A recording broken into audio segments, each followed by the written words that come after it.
Hey Satnam, it's Kiran Jot, and this is a little video on how to do breath of fire. We do breath of fire a lot in Kundalini Yoga. It's very stimulating, it is heating, it is said to spread the life force, what the yogis call prana, through the body. So it's the breath. What we do is we pump the breath with the navel. So let's just try and do it without doing any breathing. Just see how flexible the area of your third chakra is. So when I say the navel, I'm not actually talking about the belly button. I'm talking 2 fingers beneath and 2 fingers inside. This is the place where we say that your navel chakra resides. So when we stimulate this space, when we work on developing our breath in this space, we work on the relationship to ourselves, because that's what the third chakra is all about.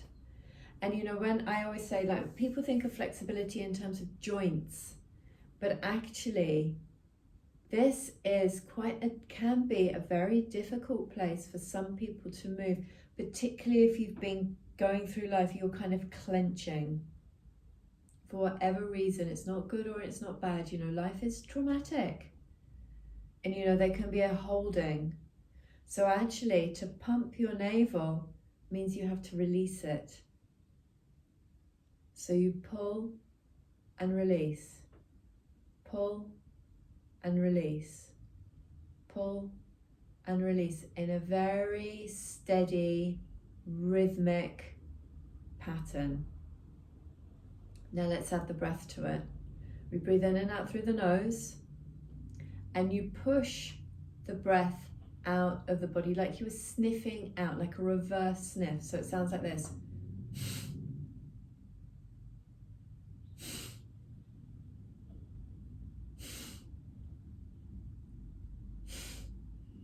And I don't know if you noticed, but I'm not actually breathing in. I'm not consciously trying to take a big breath in. I'm consciously breathing out. But to breathe in, I simply relax my belly. Breathing out. Breathing in, I relax my belly.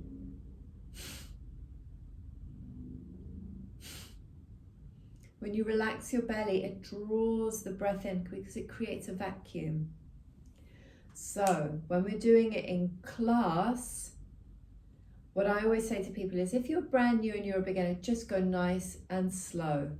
But if you're a bit more practiced, then really we're building up a speed, building up a speed, building up a speed till we're going quite fast.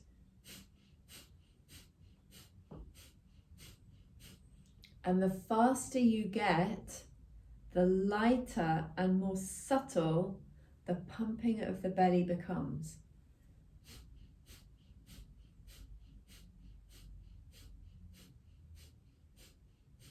Sometimes I see people in class and they're pumping really hard because they want to get as much juice out of this as possible, and they go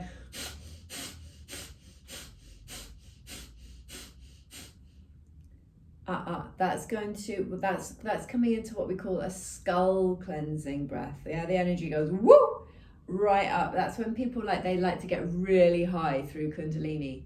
Now what we want to do, like I said, we want to just gently spread the prana, the life force, the breath, the energy, whatever you want to call it, whatever works for you, yeah, throughout the whole body.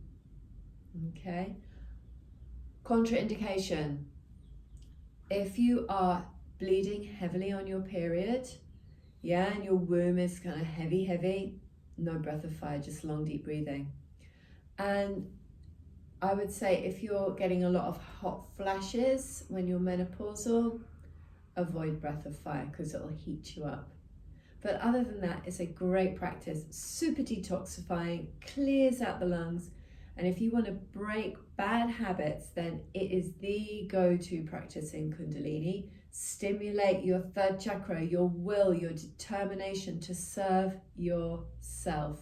well in this lifetime. Vaheguru.